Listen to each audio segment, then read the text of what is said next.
ಜನರಿಗೆ ಗೊತ್ತಿದೆ, ಸಮಾಜಕ್ಕೆ ಗೊತ್ತಿದೆ. ಇದರಲ್ಲಿ ಒಂದು ಕಿಂಚಿತ್ತು ಕೂಡ ಯಾವುದೇ ನಮ್ಮದು ತಪ್ಪಿಲ್ಲ. ನಮ್ಮ ಆಸ್ಪತ್ರೆ ಬಗ್ಗೆ ಮಾತಾಡಿದ್ದಾರೆ. KDB ಮುಖಾಂತರ ಕನ್ಸಲ್ಟ್ ಅವಾರ್ಡ್ ಮಾಡಿಸ್ಕೊಂಡು ನಾವೇ ಮಾಡಿಸ್ಕೊಂಡು, ಯಾಕಂದರೆ ಸಿಂಗಲ್ ವಿಂಡೋ ಅಂತ ಇರುತ್ತೆ, ಎಲ್ಲ ಕ್ಲಿಯರೆನ್ಸ್ ಸಿಗುತ್ತೆ KDBಲಿ. ನಾವು ರೈತರಿಂದ ತೆಗೆದುಕೊಳ್ಬೇಕಂತ ಭೂಮಿಯನ್ನು ರೈತನಿಗೂ KDBಗೂ ಅಗ್ರಿಮೆಂಟ್ ಮಾಡಿಸಿ, ಮತ್ತು KDB ಅವರು ಏನು ಸರ್ವಿಸ್ ಕೊಟ್ಟಿರ್ತಾರೆ, ನಾವು ಆಸ್ಪತ್ರೆ ಕಟ್ತೀವಿ ಅಂದರೆ ಸರ್ವಿಸ್ ಕೊಟ್ಟಿರ್ತಾರೆ, ಅದು ಸರ್ವಿಸ್ ಚಾರ್ಜ್ ಕಟ್ ಮಾಡ್ತಾರೆ. ಉದಾಹರಣೆಗೆ ರೈತರಿಂದ 12-12 ಲಕ್ಷಕ್ಕೆ ತೊಗೊಂಡ್ರು KDB ಅವರು, ನಮಗೆ ಹಾಸ್ಪಿಟ್ಲಿಗೆ 14-15 ಲಕ್ಷಕ್ಕೆ ನಮಗೆ ಕೊಟ್ಟರು. ಆ ಎಕ್ಸ್ಚೇಂಜ್ ಮಾಡಿ ಆ ಸರ್ವಿಸ್ ಕೊಟ್ಟಿರ್ತಾರಲ್ಲ, KDB ಲಾಭದ ದುಡ್ಡನ್ನು ತಗೊಂಡು ನಮಗೆ ಹ್ಯಾಂಡ್ ಓವರ್ ಮಾಡ್ತೀವಿ. KDB ಲ್ಯಾಂಡ್ ಅಲ್ಲ ಅದು, ನಮ್ಮದೇ ನಾವೇ ರೈತರ ಮಾತಾಡಿದಂಥ ಲ್ಯಾಂಡನ್ನು KDB ಕೊಡಿಸಿ KDB ನಾವು ತೊಗೊಂಡ್ವಿ. ಬಿಕಾಸ್ ಆಫ್ ಕನ್ಸಲ್ಟ್ ಅವಾರ್ಡ್ ಅಂತ ಹೇಳ್ತಾರೆ. ಸಿಂಗಲ್ ವಿಂಡೋಲಿ ಎಲ್ಲ ರೀತಿಯಂಥ NOCಗಳು ಸಿಗುತ್ತೆ KDBಯಿಂದ ಮುಖಾಂತರ. ಆದರೆ ಆ ಲಾಭಕ್ಕೂ ಸಹ ನಾವು ಆಸ್ಪತ್ರೆಗೆ ತೆಗೆದುಕೊಂಡಿವಿ. ಹಾಗಾಗಿ ಇದರಲ್ಲಿ ಅದನ್ನು ಇವನ್ ಟೋಲ್ ಬಗ್ಗೆ ಇನ್ನೇನು ಹೇಳಲಿ ಅಂತ ಒಬ್ಬ ಹಿರಿಯರು ಯೋಚನೆ ಮಾಡಿ ಮಾತಾಡಬೇಕಾಗಿತ್ತು. ಸನ್ಮಾನಿಸಿದ ಯಡಿಯೂರಪ್ಪನವರಿದ್ದಾಗೆ ವರ್ಲ್ಡ್ ಬ್ಯಾಂಕಿಂದ ಕೇಶಿಪ್ಪಲ್ಲಿ ಆ ರೋಡನ್ನು ನಾವು ಸ್ಯಾಂಕ್ಷನ್ ಮಾಡಿಸಿತ್ತು. ಟೋಲ್ ಕಂಡೀಷನ್ ಹಾಕಿದ್ರು. ನಮ್ಮ ಸರ್ಕಾರ ಯಾರಿಗೂ ಟೋಲ್ ಹಾಕ್ಲಿಕ್ಕೆ ನಾವು ಬಿಡಲಿಲ್ಲ. ಕಂಡೀಷನ್ ಇದ್ರೂ ಕೂಡ ಟೋಲನ್ನು ನಾವು ಬೇಡ ಅಂತ ಸುಮ್ಮನಿದ್ವಿ ನಾವು. ಆದರೆ ಸರ್ಕಾರ ಬರ್ತಿದ್ದಂಗೆ ಆ ಟೋಲ್ ಅವನಿಗೆ ಒಂದು ರೇಟ್ ಫಿಕ್ಸ್ ಮಾಡಿ ವರ್ಷಕ್ಕೆ 12 ಕೋಟಿ ವಸೂಲಿ ಮಾಡಿ ಸರ್ಕಾರಕ್ಕೆ ರೆವಿನ್ಯೂ ಕೊಡಬೇಕು ಅಂತ ಟೋಲ್ ಹಾಕಿದ್ದಾರೆ. ನಮ್ದೇನು ಅಂದರೆ ಟೋಲಿಗೆ ಕಾನೂನಿದೆ. ಒಂದು ಟೋಲಿಂದ ಇನ್ನೊಂದು ಟೋಲಿಗೆ 60 ಕಿಲೋಮೀಟರ್ ವ್ಯತ್ಯಾಸ ಇರಬೇಕು. ಇವನು 30 ಕಿಲೋಮೀಟರ್ 2 ಟೋಲ್ ಮಾಡ್ಕೊಂಡಿದ್ದಾನೆ. ವಸೂಲಿ 3 ಪಟ್ಟು 4 ಪಟ್ಟು ವಸೂಲಿ ಮಾಡ್ತಾ ಇದ್ದಾನೆ.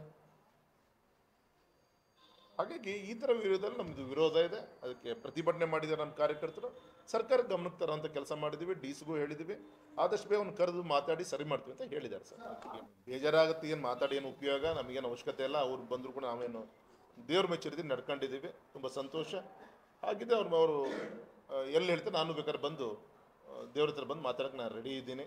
ಅದು ಟೋಲ್ ವಿಚಾರದಲ್ಲಿರ್ಬೋದು, ನಮ್ಮ ಹೋಟೆಲ್ ವಿಚಾರದಲ್ಲಿರ್ಬೋದು. ಇನ್ನೊಂದು ಸೈಟ್ ಬಗ್ಗೆ ಒಂದು ಆರೋಪ ಮಾಡಿದ್ದಾರೆ, ಮಿನಿ ಮೂಡ ಅಂತೇಳಿ ಹೇಳಿದರೆ. ಲೋಕಾಯುಕ್ತ ತನಿಖೆ ಆಗಿದೆ, ಹಳೆಯ ಕೇಸು ಆಲ್ರೆಡಿ ಕೋರ್ಟಿನ ಒಂದು ಚೌಕಟ್ಟಲ್ಲಿದ್ದರೆ ನಾನು ಮಾತಾಡ್ಲಿಕ್ಕೆ ಹೋಗಲ್ಲ ಸರ್. ಇಯರ್ಲಿ ಒಂದು ಸತಿ ರಿನ್ಯೂವಲ್ ಆಗಬೇಕು. ಈ ಸತಿ ಕೇವಲ 1 ತಿಂಗಳಿಗೆ ಮಾತ್ರ ರಿನ್ಯೂವಲ್ ಮಾಡಿದ್ದಾರೆ.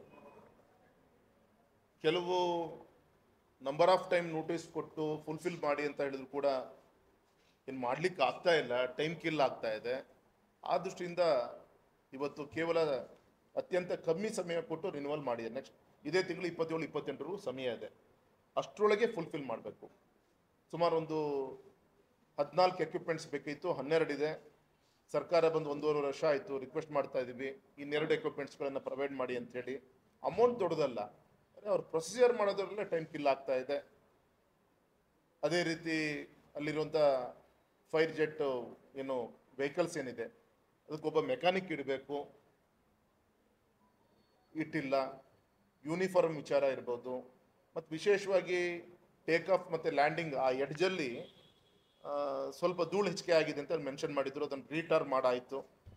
ನೈಟ್ ಲ್ಯಾಂಡಿಂಗಿಗೆ ಪರ್ಮಿಷನ್ ಕೊಟ್ಟಾಯಿತು. ವಿಸಿಬಿಲಿಟಿ ಇಶ್ಯೂಗೆ ಪರ್ಮಿಷನ್ ಕೊಟ್ಟಾಯಿತು. ಅದೆಲ್ಲದೂ ಕೂಡ ನಾವು ಮಾಡ್ತಾ ಇದ್ದೀವಿ ಈಗ. ಅಂದರೆ ಒಂದು ಕಡೆಗೆ ನೈಟ್ ಲ್ಯಾಂಡಿಂಗ್ ವರ್ಕ್ ಮಾಡಲಿಕ್ಕೆ ಪರ್ಮಿಷನ್ ಕೊಟ್ಟಾಗಿದೆ. ವಿಸಿಬಿಲಿಟಿ ಇಶ್ಯೂ ಕವರ್ ಮಾಡಲಿಕ್ಕೆ ಸುತ್ತಮುತ್ತಲ ಸ್ವಲ್ಪ ಮರ ಗಿಡ ಎಲ್ಲ ಕಡಿಲಿಕ್ಕೆ ಹೇಳಿದ್ದಾರೆ. ಎಷ್ಟೋ ಡಿಗ್ರಿ ಆ್ಯಂಗಲಲ್ಲಿ ಕ್ಲಿಯರೆನ್ಸ್ ಬೇಕು, ಅದು DC ಅವ್ರು ಗಮನ ಕೊಡ್ತಾ ಇದ್ದಾರೆ.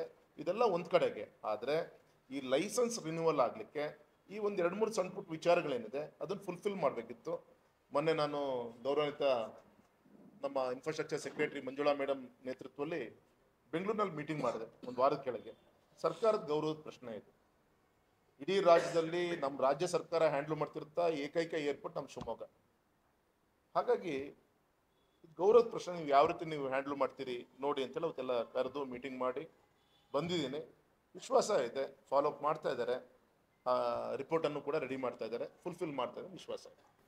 ಸ್ಟಾರ್ಟಿಂಗ್ 5 ಇಯರ್ಸ್ ಆಮೇಲೆ ನಿಮಗೆ ನಮ್ಮ ಏರ್ಪೋರ್ಟ್ ಬಗ್ಗೆ ಎಲ್ಲ ಟೆಕ್ನಿಕಲ್ ವಿಚಾರದಲ್ಲಿ ಎಲ್ಲ ವಿಶ್ವಾಸ ಬಂದಾದಮೇಲೆ ಎಲ್ಲದೂ ಪ್ರೊಕ್ಯೂರ್ ಮಾಡಾದ್ಮೇಲೆ 5 ಇಯರ್ಸ್ 10 ಇಯರ್ಸ್ ಆ ಥರ. ಈ ಸ್ಟಾರ್ಟಿಂಗ್ 5 ಇಯರ್ಸಲ್ಲಿ ನಾವು ಬೇಕಂತ ಎಲ್ಲದೂ ಫುಲ್ಫಿಲ್ ಮಾಡಬೇಕು, ನೆಗ್ಲೆಕ್ಟ್ ಮಾಡಬಾರ್ದು ಅಂಥೇಳಿ ಇದು ಫಾಲೋಅಪ್ ಇದ್ದೇ ಇರುತ್ತೆ. ಟೆಂಡರ್ ಕರೆದಿದ್ರು ಟನಲ್ ಸರ್ವೆ ಮಾಡಲಿಕ್ಕೆ, ಸಿಂಗಲ್ ಟೆಂಡರ್ ಆಯಿತು. ಈ ಕ್ಯಾನ್ಸಲ್ ಮಾಡಿ ಮತ್ತೆ ರೀಟೆಂಡರ್ ಮತ್ತೆ ಕರೀತಾ ಇದ್ದಾರೆ.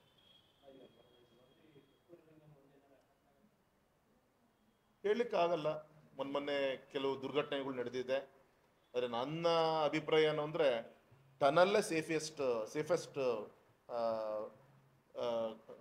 ಕಮ್ಯುನಿಕೇಟ್ ಮಾಡಲಿಕ್ಕೆ, ಇನ್ಫ್ರಾಸ್ಟ್ರಕ್ಚರ್ ಮಾಡಲಿಕ್ಕೆ ಟನಲ್ಲೇ ಅನುಕೂಲ. ಯಾಕಂದರೆ ಈ ಘಾಟಲ್ಲಿ ಗುಡ್ಡಗಾಡು ಇದರಲ್ಲಿಗೆ ನಾವೇನು ಘಾಟ್ ಸೆಕ್ಷನ್ ಓಡಾಡ್ತಿದ್ವಿ, ಪ್ರತಿ ವರ್ಷ ಸ್ಲೈಡ್ ಆಗ್ತಾ ಇದೆ, ಅನಾಹುತಗಳು ಆಗ್ತಾ ಇದೆ. ಇದು ಪರ್ಮನೆಂಟ್ ಸೊಲ್ಯೂಷನ್ನು, ಶಾರ್ಟ್ ಕಟ್ಟು, ಮತ್ತು ನಮ್ಮ ಮಂಗಳೂರು ಹಾರ್ಬರಿಗೆ ಕನೆಕ್ಟಿವಿಟಿಗೆ ಲೋಡ್ ವೆಹಿಕಲ್ಸ್ಗಳು ಓಡಾಡಲಿಕ್ಕೆ ಇದು ಬೆಸ್ಟ್ ಕಾನ್ಸೆಪ್ಟ್ ಇದು.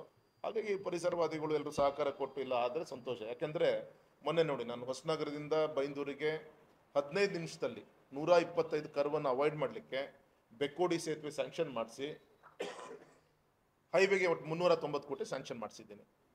ಬೆಕ್ಕೋಡಿ ಸೇತುವೆ ಈಗ ಆಲ್ರೆಡಿ ಶುರುವಾಗಿದೆ. ನಾನು ಗುದ್ಲಿಪಜುಗೂ ಹೋಗಿಲ್ಲ, ವರ್ಕ್ ಶುರುವಾಗಿದೆ ಈಗ ಆಲ್ರೆಡಿ. ಈಗ ಅಪ್ರೋಚ್ ರೋಡು ಕೆಲವು ಫಾರೆಸ್ಟ್ ಏರಿಯಾ ಬರುತ್ತೆ.